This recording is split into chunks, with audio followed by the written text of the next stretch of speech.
நவ கிரகங்களை அறிவோம் ஜோதிட யூடியூப் சேனலுக்கு உங்களை அன்போடு வரவேற்கிறேன். இந்த பதிவில் தனுசு ராசி அன்பர்களுக்கு புதன் சுக்கிரன் பெயர்ச்சி பலன் காணலாம்.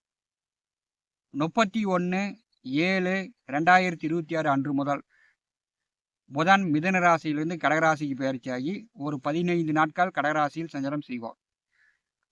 2/8/2026 அன்று முதல் சிம்ம ராசியிலிருந்து கன்னிராசிக்கு சுக்கிரன் பெயர்ச்சியாகி கன்னிராசியில் நேச நிலையில் ஒரு மாத காலம் சஞ்சாரம் செய்வார்.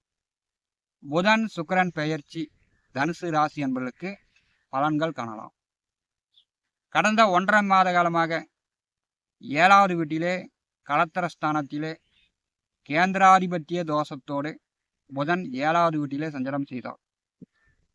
அப்போ பார்த்தீங்கன்னா தனுசு ராசி என்பவருடைய குடும்பத்தில் மனைவியோ மகளோ குடும்பத்தில் யாராவது ஒருத்தர் வீட்டை விட்டு வெளியில் போய் ஒண்டிக்குவாங்க. வெளியில் சென்று நீங்கள் போய் தேடுற மாதிரி கடந்த 1.5 மாதம் யாரையாவது ஒருத்தரை நீங்கள் போய் தேடிக்க கூடும். 7ஆம் வீட்டில் புதன் இருக்கும்போது குடும்பத்தில் மனைவியோ பிள்ளையோ நீங்கள் திட்டிருக்கலாம். அவங்க உங்களிடம் பயந்துக்கிட்டு ஒளிந்திருக்கலாம். புதனை பற்றியும் சுக்கிரனை பற்றியும் காணலாம்.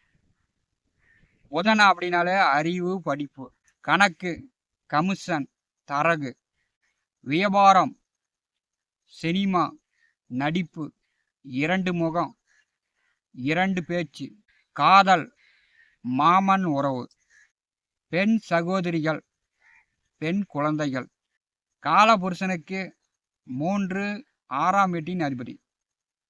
அதாவது தைரிய வீரியத்திற்கும் சத்ரு பகை கடன் நோய் உத்தியோக உழைப்புக்கும் அதிபதியானவர் புதன். காலபுருஷனுக்கு 2 7ஆம் அதிபதி சுக்கிரன்.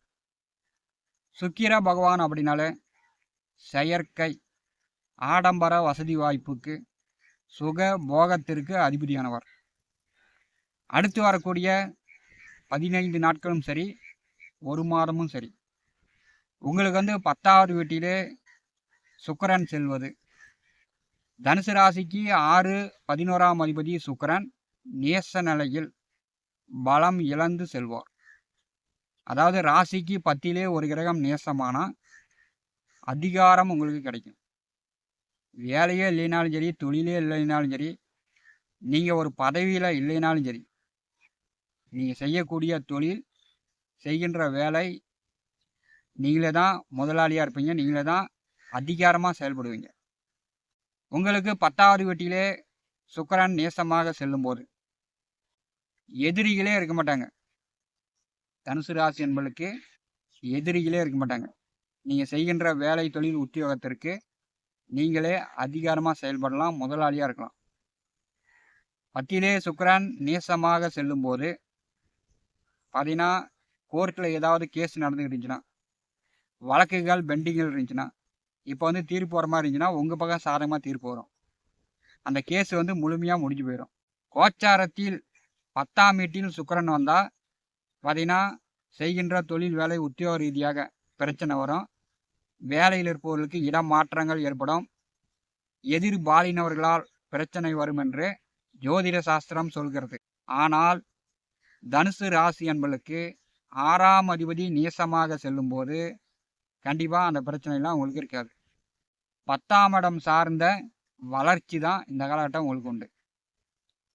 தனுசு ராசிக்கு கடந்த 1.5 மாதமாக 7ஆம் வீட்டிலே புதன் நின்று கேந்திராதிபத்திய தோஷத்தை கொடுத்து கொண்டிருந்தவர் 8ஆம் இடம் செல்கிறார். புதனுடைய வீட்டிற்கு செல்கிறார். தன்னுடைய ராசி அதிபதி குரு பகவான் மேல், பாக்கியாதிபதி சூரிய பகவான் மேல் புதன் செல்வார். இது உங்களுக்கு ஒரு நல்ல காலகட்டம். மறைந்த புதனால் நிறைந்த தன யோகம். கேந்திராதிபத்திய தோஷம் விலகுது. அப்போ உங்களுக்கு தொழிலும் சரி, வேலையும் சரி, உத்தியோகம் சரி, மனைவி, மக்கள், நண்பர்கள், உறவினர்கள் ஒற்றுமை ஆவாங்க. ஏதாவது தேடிக்கிட்டு இருந்தீங்க, வீட்டை விட்டு காணாமல் போயிட்டாங்க அப்படின்னா இப்போ போனால் கண்டுபிடிச்சிடலாம். 8லே புதன் செல்லும்போது மறைந்திருக்கக்கூடிய ரகசியங்களை நீங்கள் கண்டுபிடிக்கலாம். உயர்கல்வி படிப்புக்காக வெளியூர் போகணும், வெளிநாடு போகணும் அப்படின்னா இப்போ போகலாம். 8வது வீட்டிலே புதன் செல்லும்போது அனைத்து காரியங்களும் வெற்றியாகும். அது வேலை, தொழில், உத்தியோக ரீதியாக இருந்தாலும் சரி, வியாபாரமாக இருந்தாலும் சரி, ஏற்றுமதி இறக்குமதி பிஸ்னஸாக இருந்தாலும் சரி. கடகராசியில் புதன் செல்லும்போது சினிமா துறையில் இருப்பவர்களாக இருந்தாலும் சரி, நடிப்பு, எழுத்து, பாடல் இப்படி வந்து சினிமா துறையில் இருப்பவர்களாக இருந்தாலும் சரி, உங்கள் காரியங்கள் இந்த காலகட்டம் வெற்றியாகும். 8வது வீட்டிலே புதன் செல்வது அனைத்து காரியங்களிலும் வெற்றி.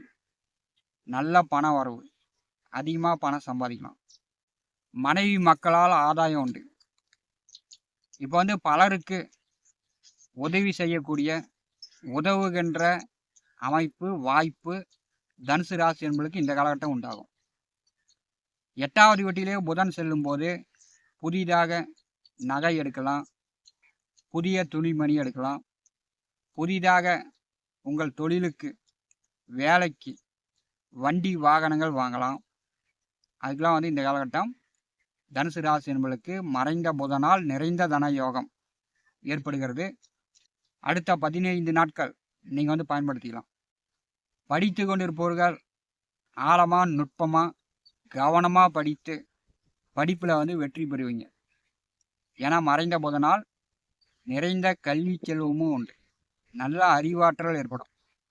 8லே புதன் செல்லும்போது அங்கே குருவும் இருக்கிறார், சூரியனும் இருக்கிறார். இப்போ இந்த காலகட்டத்தில் பலருக்கு உதவி செய்வீங்க. அது வந்து படிப்பு ரீதியாகவும் இருக்கலாம், உங்களுடைய உதவி வந்து எப்படி வேண்டுமானாலும் இருக்கலாம். 8ஆம் வீட்டில் புதன் செல்லும்போது தனுசு ராசி என்பதற்கு பலருக்கு உதவிங்க. கண்டிப்பாக வந்து முன்பின் தெரியாத நபர்கள் கூட உதவி செய்யக்கூடிய அமைப்பு தனுசு ராசி என்பதற்கு உண்டு. ஆனால் வந்து நண்பர்கள் பேச்சை கேட்டுக்கிட்டு, அம்மா பேச்சை கேட்டுக்கிட்டு, மாமன் மச்சன்களிடம் கடுமையான விரோதம், பகைச்சிக்கிற மாதிரி, உறவுகளுக்குள் உங்களுடைய உதவி, உங்களுடைய நட்பு, பெரும்பாலும் தனுசு ராசி என்பதற்கு உறவுகளுக்கு உங்களால் உபத்திரம் தான் ஏற்படும், உதவி கிடைக்காது. புதன் சுக்கிரன் பெயர்ச்சி தனுசு ராசி என்பதற்கு ஒரு மேன்மையான, நல்ல முன்னேற்றமான, உங்கள் மனதிற்கு மகிழ்ச்சியான காரிய வெற்றிகளை கொடுக்கக்கூடிய ஒரு நல்ல வாய்ப்புகளை, அதிகாரத்தையும் உங்களுக்கு வந்து கொடுக்கிறது. தனுசு ராசி என்பவர்கள் பயன்படுத்தி கொள்ளலாம். நவ கிரகங்களை அறிவோம். இந்த ஜோதிட யூடியூப் சேனலில் தினந்தோறும் ஜோதிட பலன்கள் பதிவிடப்படும். நம்முடைய சேனலை பார்த்து கொண்டிருக்கக்கூடிய அன்பர்கள் சப்ஸ்கிரைப் செய்து கூடவே இருக்கின்ற ஆல் பட்டன் அழுத்திங்க. நன்றி, வணக்கம்.